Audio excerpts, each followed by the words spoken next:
Yoghurt and chocolate custard చేసుకోబోతున్నాం. సరే అయితే స్టార్ట్ చేద్దాం. తీసుకొస్తాను. ఓకే, సరే మన ఇంగ్రీడియంట్స్. ఓకే, కస్టర్డ్ కోసం ఫ్రూట్ కూడా యూస్ చేస్తున్నాం మనం ఇందులో. So banana and vanilla essence flavour, okay, and cranberries. Wow, I love cranberries. Okay okay, so custard preparation first చేసుకొని అందులో మనం మిగతావన్నీ మిక్స్ చేసుకుంటున్నామా ఎలా? సో ఫస్ట్ అయితే మనం క్రాన్బెర్రీస్ బాగా బాయిల్ చేసుకుందాం, కొంచెం సాఫ్ట్ గా అవ్వాలి కదా. అఫ్ కోర్స్ క్రాన్బెర్రీస్ మనం అలా తినేసేయచ్చు. అఫ్ కోర్స్ కస్టర్డ్ లో కొంచెం సాఫ్ట్ గా ఆ బెర్రీ అలవాటు కాబట్టి, సో ఆ బెర్రీ అంతా కూడా చక్కగా వాటర్ లో బాగా కలుపుకోవాలి కాబట్టి మనం ఫస్ట్ కొంచెం సేపు ఇది బాయిల్. ఓకే, ఎక్కువ వాటర్ అవసరం ఉండదు, జస్ట్ మనకి అవి బాయిల్ అవ్వడానికి సరిపోతుంది. ఓకే, సో ఇది బాయిల్ అవుతుంటుంది. ఈలోపు చేయాల్సినవి ఏమైనా ఉన్నాయా? సో బనానా మనం కట్ చేసి పెట్టేసుకుందాము. ఓకే, నట్స్ అవర్ రెడీ తెచ్చుకున్నాము. And chocolate flavour, vanilla flavour ఇవన్నీ కూడా మనం తెచ్చేసుకున్నాం కాబట్టి అన్ని మిక్స్ చేసుకోవడమే. సో కస్టర్డ్ చాలా మందికి చాలా ఇష్టం. దాని ఫ్లేవర్ కానీ, దాంతో పాటు మనం తీసుకునే ఫ్రూట్స్ కానీ, ద హోల్ ప్రొసీజర్ సంహౌ చాలా బాగా అనిపిస్తూ ఉంటుంది. అండ్ ఎస్పెషల్లీ సమ్మర్ లో అలా కొంచెం చిల్డ్ గా తింటే హాయిగా ఉంటుంది. కానీ కస్టర్డ్ పౌడర్ మనకి మంచిదేనా? అసలు ఎంత ఫ్రీక్వెంట్ గా తీసుకోవచ్చు? సో కస్టర్డ్ పౌడర్ డెఫినెట్లీ మనకి అది కొంచెం ప్రాసెస్డ్ కిందకే వస్తుంది. కాకపోతే అంటే అది కూడా సింపుల్ కాబే మళ్ళీ మైదా లాంటిది అని చెప్పి అనుకోవచ్చు. బట్ కాకపోతే ఏంటి అంటే క్వాంటిటీ మనం చాలా కొంచెంగానే వాడతాం కాబట్టి ప్రాబ్లం ఉండదు మనకి. సో అంటే ఎప్పుడు ఆల్ త్రూ ద ఇయర్ మనం చేసుకోము, ఎప్పుడో ఒకసారి చేసుకుని ఒక 1 వీక్ ఒక 1 మంత్ మహా అయితే మనం కంటిన్యూస్ గా తినగలుగుతాం. ఎస్పెషల్లీ సమ్మర్ వచ్చినప్పుడు అలా ఫ్రిడ్జ్ లో పెట్టేసుకుని ఫ్రూట్స్ అన్ని వేసేసుకుని మధ్య మధ్యలో అలా తింటూ ఉండేవాళ్ళం. అవును, సో చిన్నప్పుడు కూడా అలా చేస్తూ ఉండేవాళ్ళం. సో సో కొంచెంగా వాడతాం కాబట్టి ప్రాబ్లం ఉండదు. బట్ అదర్వైజ్ మిల్క్ లో చేసుకుంటాము. సో పాజిటివ్ థింగ్స్ ఎక్కువ ఉన్నాయి. ఈవెన్ దో మనం కొంచెంగా మనం ప్రాసెస్డ్ అని చెప్పుకున్నా కూడా వాడుతున్నా కూడా మిల్క్ లో ప్యూర్ గా చేసుకుంటాం కాబట్టి లాట్ ఆఫ్ ప్రోటీన్స్, కాల్షియం బాగుంటుంది కంటెంట్. ఫ్రూట్స్ అన్ని వేసుకుంటాం, ఫ్రోజన్ గా వేసుకుంటాం కాబట్టి ఇంకా కొంచెం వాల్యూ కూడా కొంచెం ఎక్కువగా. Right, okay. సో ఇప్పుడు మనం ఎలాగో నట్స్ ఇవన్నీ కూడా వేసుకుంటాము. యాక్చువల్లీ రైస్ వేసుకునేది కూడా కొంచెం మనకి సమ్మర్ లో మిల్క్ లో ఎలా తినాలి, చాలా వేడి చేస్తుంది కదా అని చాలా మంది అసలు చేయడం మానేస్తూ ఉంటారు.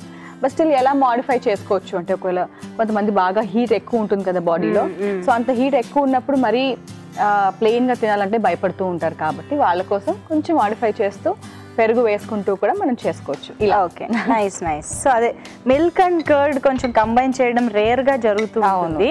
ఓకే, సో బనానా కూడా కట్ చేసేసావు కదా. అండ్ ఇప్పుడు మనకి క్రాన్బెర్రీ కూడా మరుగుతోంది. అండ్ ఈలోపు కస్టర్డ్ ప్రిపేర్ చేద్దామా? అంటే డైరెక్ట్ గా మనం ఇది అందులో వేసేసుకోవడమేనా? క్రాన్బెర్రీ మన దాంట్లో వేసినంతా కూడా.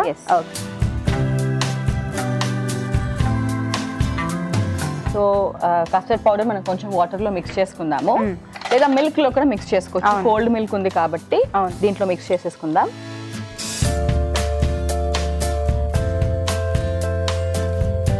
మామూలుగా ఫ్రూట్స్ అంటే కొంచెం కష్టం అనిపించవచ్చు, కానీ కస్టర్డ్ లో పడగానే అదేంటో కానీ మంచి ఉత్సాహం వచ్చేస్తుంది తినాలని. సో అరటిపండు కాకుండా ఇంకేదైనా ఫ్రూట్ కూడా వేసుకోవచ్చు. సో బట్ ఏంటంటే మరీ హెవీ అయిపోకుండా ఉండడం కోసం ఒక్కటే ఫ్రూట్ సెలెక్ట్ చేసుకున్నాము, అది కూడా బనానా కాబట్టి. లేదు లైట్ గా ఉండే ఫ్రూట్స్ అయితే ఒక 2 అయినా కూడా వేసుకోవచ్చు. క్రాన్బెర్రీస్ కూడా వేసుకుంటున్నాం ఆఫ్ కోర్స్, అందుకనే అదే అంటున్నా.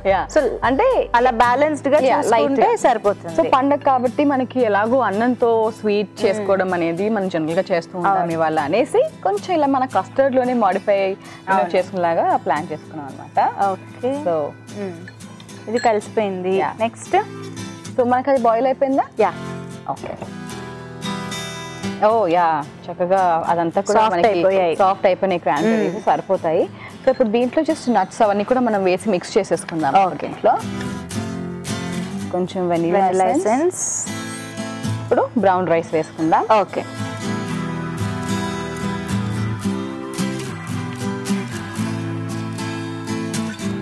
ఓకే.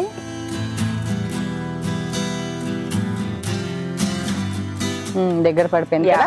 సో ఇప్పుడు కస్టర్డ్ కూడా వేసేసుకుందాము. వావ్, చాలా మంచి ఫ్లేవర్ యాక్చువల్లీ ఇది. కాంబినేషన్ కూడా. అండ్ చాక్లెట్ కూడా, చాక్లెట్ ఫ్లేవర్ కూడా మనం వేసేసుకుంటే కొంచెం మనకు కుక్ అవుతూ ఉంటుంది. ఇంకొన్ని పాలు కూడా వేసుకోవచ్చు మనం.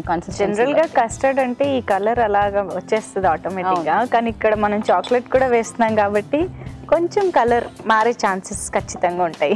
ఓకే, అయితే సో కస్టర్డ్ మనకి బ్రేక్ టైంలో బాగా దగ్గర పడిపోయింది కాబట్టి నేను ఇంకా స్టవ్ ఆఫ్ చేసేస్తున్నా ఫస్ట్ థింగ్. ఎందుకంటే ఇంతకన్నా గట్టి పడితే మనకి చిల్ అయితే ఇంకా టైట్ అయిపోతుంది కాబట్టి. ఓకే, సో ఇప్పుడు పెరుగు వేసుకుందాం. యోగర్ట్. సో బనానా మనం పైనుంచి కూడా మనము స్ప్రెడ్ చేసేసుకోవచ్చు. బనానా అటు పాలకైనా ఇటు పెరుగుకైనా బాగా సెట్ అయిపోతుంది. Okay, nice, good consistency. Serve చేసేద్దామా? బనానా పైనుంచి వేసుకుంటే సరిపోతుంది. లేదు అంటే ఒకసారి కలుపుకుని వేసేసుకున్నా ఓకే కదా, ఇంకా మనకి బాగా తగలాలి మధ్య మధ్యలో అని. ఎలాగో సర్వ్ చేసేటప్పుడు ఒక్కసారి మిక్స్ చేసుకుంటాం కాబట్టి సరిపోతుంది. క్యాలరీస్ ఎక్కువ అయిపోతాయి అంటావా? సో అందుకని మనం ఇంకొంచెం ఫ్యాట్స్ అవన్నీ తగ్గించుకుంటూ చేసుకున్నాం అనమాట. కొంచెం క్రాన్బెర్రీస్ కూడా ఉన్నాయి కాబట్టి బెర్రీస్ కూడా వేసుకుని పర్లేదు.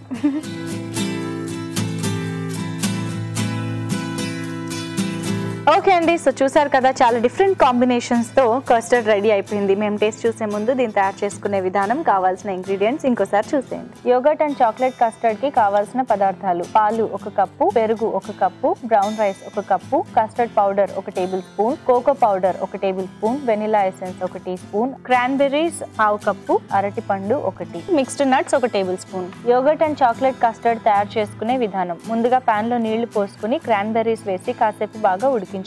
తర్వాత ఇందులో నట్స్, వెనిగర్, బ్రౌన్ రైస్, పాలల్లో కస్టర్డ్ కలిపి వేసుకుని, కోకో పౌడర్ వేసి బాగా కలిపి, పెరుగు వేసి బాగా కలుపుకుని సర్వింగ్ బౌల్ లోకి తీసుకుని పైనుంచి కట్ చేసుకున్న అరటిపండు ముక్కలు వేసి గార్నిష్ చేసి సర్వ్ చేసుకుంటే yoghurt and chocolate custard ready.